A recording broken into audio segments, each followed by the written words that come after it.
អាមេរិកបិទទំព័រប្រវត្តិសាស្ត្រយោធាសម្រាប់ចាយលុយ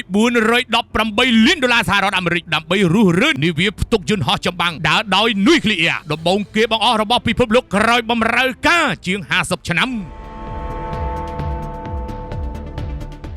សហរដ្ឋអាមេរិកកំពុងបិទទំព័រប្រវត្តិសាស្ត្រយោធាដ៏សំខាន់មួយហើយនៅពេលដែលកងទ័ពជើងទឹកអាមេរិក US Navy សម្រាប់ចាយលុយ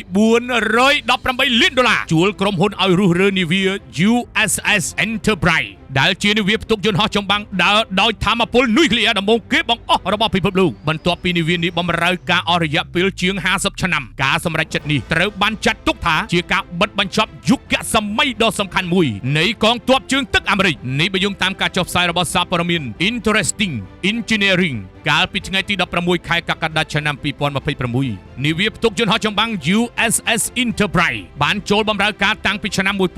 1961និងធ្លាប់ចូលរួមក្នុងបេសកកម្មយោធាសំខាន់ៗជាច្រើនរួមមានវិបត្តិមីស៊ីលគុយបាសង្គ្រាមវៀតណាមសង្គ្រាមអាហ្គានីស្ថាននិងសង្គ្រាមអ៊ីរ៉ាក់នាវានេះគឺល្បីល្បាញដោយសារបំពាក់ reactor នុយក្លេអ៊ែរចំនួន8ដែលអាចធ្វើប្រតិបត្តិការបានច្រើនឆ្នាំដោយមិនចាំបាច់ចាក់ប្រេងអ៊ីនធឺណិតការងាររុះរើនាវានេះនឹងធ្វើឡើងនៅរដ្ឋ Alabama ដោយក្រុមហ៊ុន Nostar Maritime Dismantle Service សម្ភារៈដែកអាចប្រើឡើងវិញនិងត្រូវយកកែច្នៃខណៈសំណល់វិទ្យុសកម្មនិងសារធាតុគ្រោះថ្នាក់នឹងត្រូវដឹកជញ្ជូនទៅកន្លែងកំទេចចោលដែលមានអាជ្ញាប័ណ្ណហើយគម្រោងនេះគ្រោងបញ្ចប់នៅឆ្នាំ